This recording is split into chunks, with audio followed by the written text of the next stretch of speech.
अस्सलामुअलैकुम दोस्तों। बहुत बहुत स्वागत है, इस्तकबाल है आपका अवरीन एकेडमी में। पिछले वीडियो में हमने स्कॉलरशिप के आदात का इल्म के वीडियो में जुफ्त अदद, ताक अदद, मुफर्रद अदद, मुरक्कब अदद के बारे में पढ़ा था। आज के इस वीडियो में हम उसी के ऊपर चंद मिसालें हल करने वाले हैं। तो आइए दोस्तों शुरू करते हैं। पहली मिसाल है, दर्ज झेल किन एदाद से 2,37,390 मुकम्मल तकसीम पजीर नहीं है। ऑप्शन हैं 2 और 7, 3, 5 और 3, सिर्फ 7। तो इसमें से हमको बताना है कि चारों में से कौन सा ऐसा अदद है जिससे जो है तो ये दी हुई अदद मुकम्मल तकसीम पजीर नहीं है। तो इकाई के मकाम पर सिफर है, इससे ये ज़ाहिर होता है कि दिया हुआ अदद जुफ्त अदद है। इस बिना पर हम ये कह सकते हैं कि जुफ्त अदद जो है तो वो 2 और 5 से जो है तो मुकम्मल तकसीम पजीर होता है। इसी तरह दिए हुए अदद के हिस्सों की अगर हम लोग जमा करें, यानी कि 2 जमा 3 जमा 7 जमा 3 जमा 9 जमा सिफर, तो ये कुल जमा जो है तो वह आती है 24, जो 3 से जो है तो मुकम्मल तकसीम पजीर हो है। तो ऑप्शन के हिसाब से 7 जो है तो एक ऐसा अदद है जिससे जो है तो ये अदद को हम तकसीम नहीं कर सकते। तो इस सवाल का जवाब होगा सवाल ऑप्शन नंबर 4, सिर्फ 7 ऐसा अदद होगा जिससे इस अदद को तकसीम नहीं होगा। ठीक है, इसको हल करने का तरीका देखो कैसा किया है कि इकाई के मकाम पर सिफर है तो जुफ्त अदद है, और जुफ्त अदद को जो है तो तकसीम की जो कसौटियाँ होती है उस हिसाब से 2 और 5 से जो है तो ये अदद को पूरी पूरी तकसीम जाएंगी। फिर उसके बाद हमने क्या किया, जो हिस्से दिए हुए थे उनकी जमा किए, उनकी जमा जो है तो 24 आई। 24 जो है कि 3 के पहाड़े में आ जाता है, तो ये 3 से भी इसको तकसीम आसानी से हो जाएगा। सिर्फ 7 एक ऐसी अदद है जिससे इस अदद को तकसीम नहीं होगा। उसके बाद अगला सवाल है, दर्ज झेल में से कौन सी जोड़ी जोड़ मुफर्रद अदद नहीं है। तो ये जोड़ मुफर्रद अदद के बारे में हमने पिछले वीडियो में पढ़ा था, उसके ऊपर ये सवाल है। तो इसका जवाब इस तरीके से है कि 600 जो है तो ऑप्शन नंबर 4 के अंदर 600 ये ऐसा अदद है जो मुरक्कब अदद है, यानी वो मुफर्रद अदद की जोड़ी नहीं है। तो इसलिए इसका जवाब जो है तो ऑप्शन नंबर 4 ये सही जवाब है कि 599 और 600 ये जो है तो मुफर्रद अदद की जोड़ी नहीं है। तीसरा सवाल है, बाहम मुफर्रद अदाद से मुंसलिक दर्ज झेल में से कौन सा मुतबादिल गलत है। तो ये चारों में से कोई एक गलत है, वो हमको बताना है बाहम मुफर्रद अदद के ताल्लुक से। तो पहला वाला ऑप्शन है, 2 मुतवातिर अदद की जोड़ी बाहम मुफर्रद अदद की जोड़ी होती है। तो ये बिल्कुल सही बात है कि मुतवातिर अदद की जो जोड़ी होती है उसी को बाहम मुफर्रद अदद की जोड़ी कहते हैं।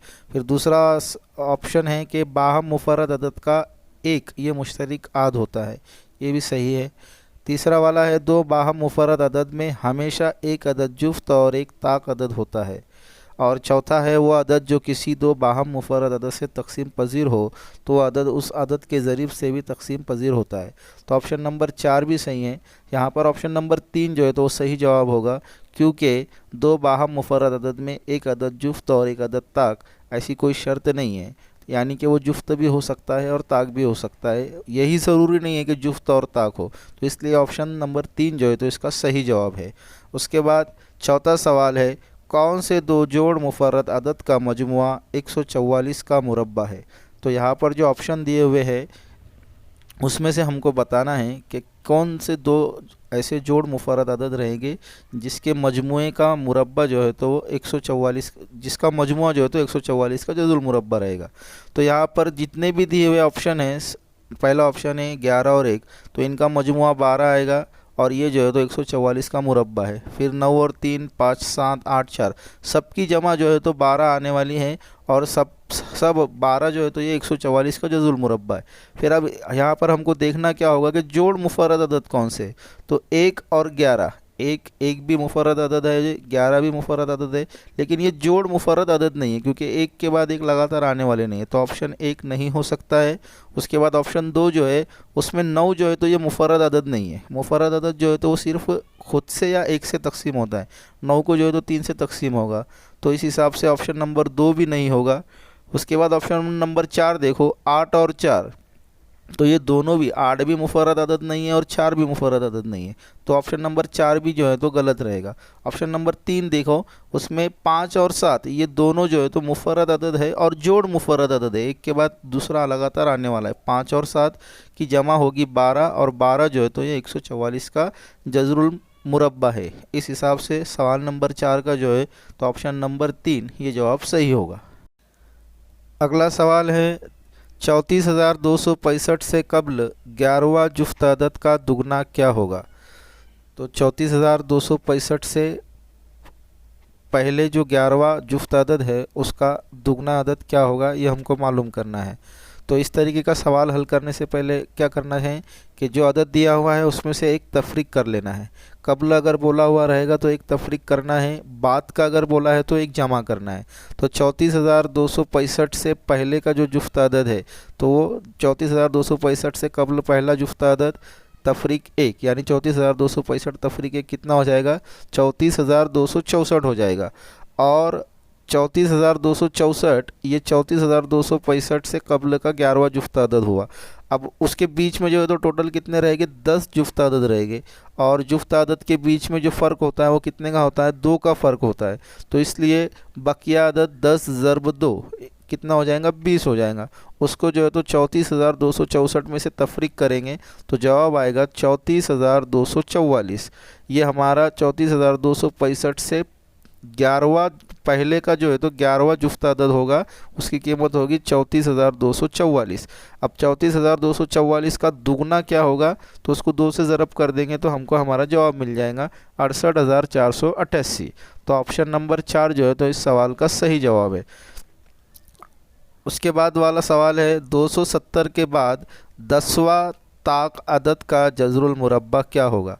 तो अभी मैंने आपको बताया कि पहले अगर पूछा गया तो तफरीक करना है, बाद में अगर पूछा गया तो जमा करना है। तो 270 के बाद 10वां ताक अदद हमको मालूम करना है।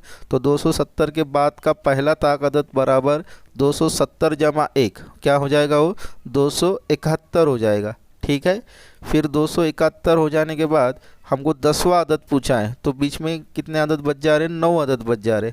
तो ताक अदद के दरमियान भी फ़र्क कितना होता है, 2 का फ़र्क होता है। इसलिए बकिया अदद 9 ज़रब 2 कितना हो जाएगा, 218 हो जाएगा। तो 271 में 18 मिलाएंगे तो वो हो जाएगा 289।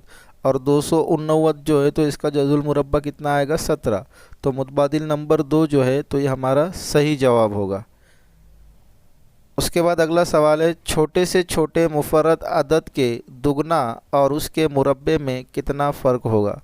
तो छोटे से छोटा जो मुफर्रद अदद है वो 2 है, उस अदद का दुगना 4 होगा और 2 का मुरब्बा भी 4 होगा।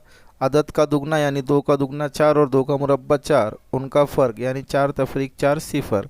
तो ऑप्शन नंबर 4 जो है तो इसका सही जवाब होगा। इसी के ऊपर जो है तो चंद मिसालें आप लोगों को होमवर्क के लिए हल करने के लिए दी जा रही है, आप उसको हल करके प्रैक्टिस करने की कोशिश कीजिए। आज के वीडियो में बस इतना ही दोस्तों, मिलते हैं अगले वीडियो में एक नए टॉपिक के साथ। तब तक के लिए अल्लाह हाफिज़।